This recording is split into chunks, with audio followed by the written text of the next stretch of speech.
こんにちは、ジパング55のタカです。今私は成田空港第2ターミナルに来ております。これからベトナムのフーコック島というリゾート地に向かいます。JAL でベトナムのホーチミンまで向かい、そこからベトナム航空でフーコックまで向かいます。今回は成田空港の JAL ファーストクラスラウンジとホーチミンまでの JAL エコノミークラスの様子をお届けしたいと思います。このチャンネルはホテル紹介を中心に各地の観光スポットをご紹介しています。動画作りの励みになるのでチャンネル登録、高評価いただけると嬉しいです。それでは早速ご紹介していきたいと思います。以前の動画で JAL ファーストクラスラウンジをご紹介しましたが、一部施設のご紹介ができなかったので今回はたっぷり時間をとって利用したいと思います。JAL ファーストクラスラウンジは JMB ダイヤモンド、JGC プレミア、もしくはファーストクラス搭乗者が利用できます。専用の受付カウンターでチェックインが可能なので混雑時もスムーズに荷物を預けることができます。並ばずに荷物を預けチェックインできるのは嬉しいですね。手荷物検査場も専用レーンがあるので混雑時でもすぐ搭乗エリアに入れます。成田空港は各国に路線が就航しているので広いですね。第2ターミナルだけでも多くの飲食店や免税店が入っています。搭乗口エリア内にフードコートもあり、食事には困らなさそうですね。すごいギラギラしたお土産店もありました。それでは私は JAL ファーストクラスラウンジを利用したいと思います。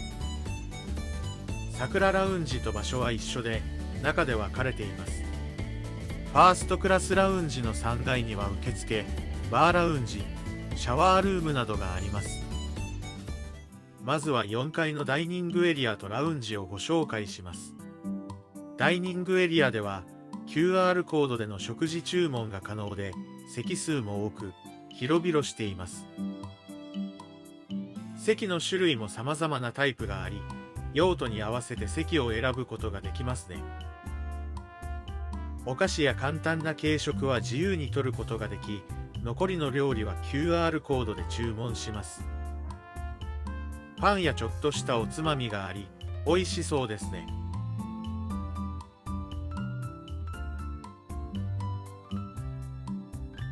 シャンパンもありました。ロンドンオリンピックで提供された英国のスパークリングワインも置いてあります。いろんな種類があるのは嬉しいですね。他にも缶ビールやジュース、炭酸水などがありました。サーバーのビールもアサヒ熟選、キリン一番搾りプレミアムなどがあります。赤ワイン、白ワインなどもありますね。カクテル、スコッチ、焼酎などもあり、自分好みのお酒が作れます。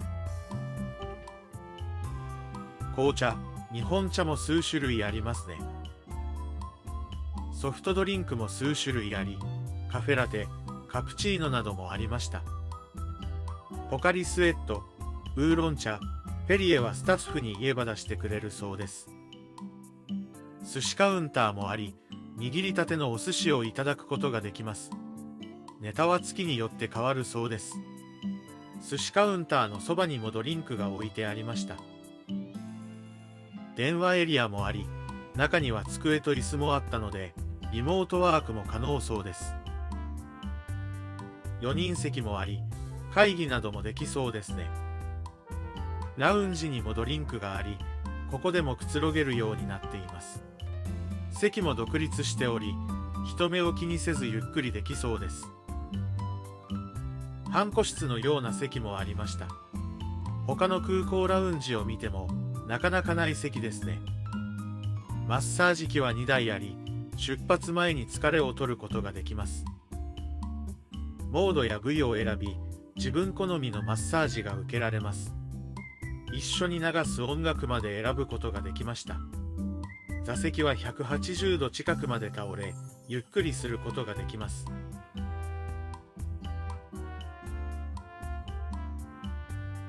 マッサージの後は食事を楽しみたいと思います。おつまみを含めて一通り取ってきました。シャンパンで乾杯し、おつまみをいただきます。どれも美味しく、これらが食べ放題なのは最高ですね。食事は座席にある QR コードとチケットを読み込むと注文できるメニューが出てきます。季節によって提供しているメニューも変更しているようですね。シャワールームもここから予約が可能です。お酒も飲み放題なので、飲みすぎには注意が必要です。サラダ、スープ、ムール貝とフグの料理、白身魚を使った料理、グラタン、JAL特製カレーなどがありました。料理はどれも美味しく、これらもおかわりし放題です。程よい量なので、いろんな種類が食べれるのが嬉しいですね。特に JAL 特製カレーは、桜ラウンジでも提供していますが、とても美味しいので、ぜひ食べていただきたい一品ですね。カレーのご飯の量も調整できるので、自身の食べたい量にできるのが嬉しいですね。お寿司も注文しました。お寿司は12時から14時の間など、ラウンジの営業時間でも提供していない時間帯があるので、注意が必要です。お昼頃のフライトで、どうしても利用したい場合は、提供時間を確認してみてください。デザートはフルーツ盛り合わせ、リンゴのパイ包み、ショートケーキ、フレンチトーストを注文しました。特にフレンチトーストが美味しく、ふわふわでかなり完成度が高かったです。こちらもぜひ食べていただきたい一品です。コーヒーもドリップコーヒーを入れてくれました。美味しい入れたてのコーヒーが飲めるのは嬉しいですね。チョコも合わせて出してくれるので、苦味のあるコーヒーとよく合っていました。それでは3階のバーカウンターに向かいたいと思います。バーカウンターとラウンジがあり、ゆったり座れるソファー座席が用意されています。かなりの座席数があるので、混雑時もゆっくりできそうです。近くには荷物置き場もあり、大きい荷物があっても手ぶらで過ごすことができますね。紅茶やコーヒーなどのドリンクもありました。こちらにも白ワイン、赤ワイン、カクテルがあります。JAL オリジナル芋焼酎も置いてありました。水もペットボトルであり、持ち運べるので便利です。こちらにも缶ビールもありますね。バーでは高級ウイスキー、ジン、ウォッカなどがいただけます。12時から14時が休止しているので、利用タイミングには注意が必要です。注文後、その場で作っていただけます。ノンアルコールのスパークリングワインもありました。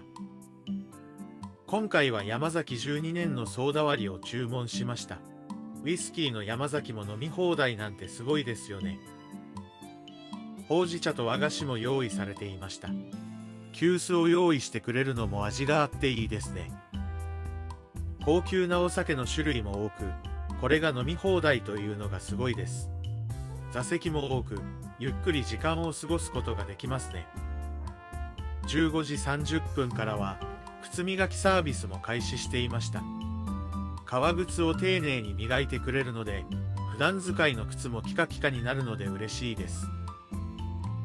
電子書籍もあり、雑誌なども読めるようになっていました。お酒を飲まなくてもゆっくりできる空間なので、ぜひ利用してみてください。それでは搭乗口に向かいたいと思います。もともと17時45分発だった飛行機が、乗り換えのお客さんを待つということで18時30分に変更になりました。乗り換えを待つために、出発時間が遅れるってあるんですね。年末なので、飛行機はほぼ満席のようです。それでは早速搭乗したいと思います。今回はエコノミークラスで6時間ほどの空の旅です。座席はこんな感じです。窓側が2席、中央4席といった並びですね。私は身長が180センチメートルありますが、意外にシート幅があり、足も入ります。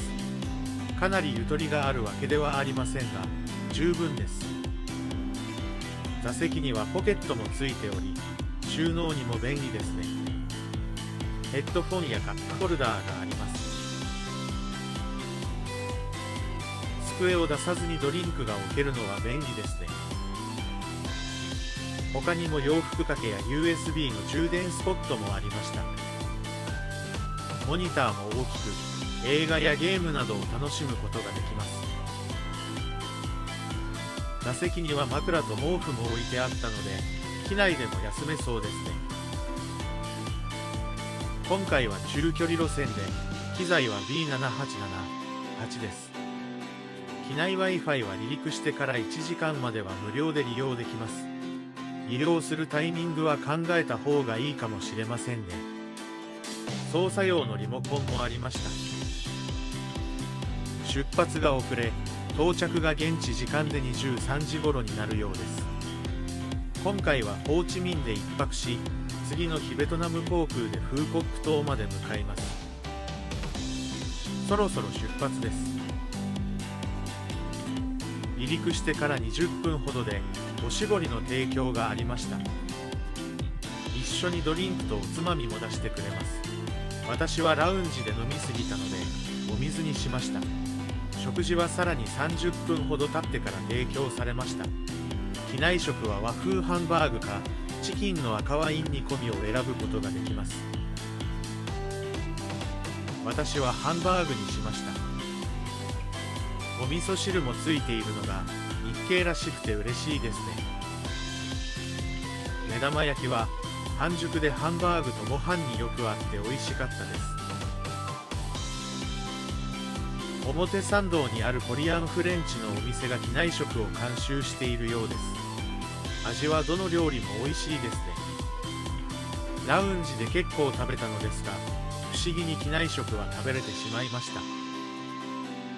デザートはハーゲンダッツのメープルクッキー味が提供されました。安定のハーゲンダッツが提供されるのは嬉しいですね。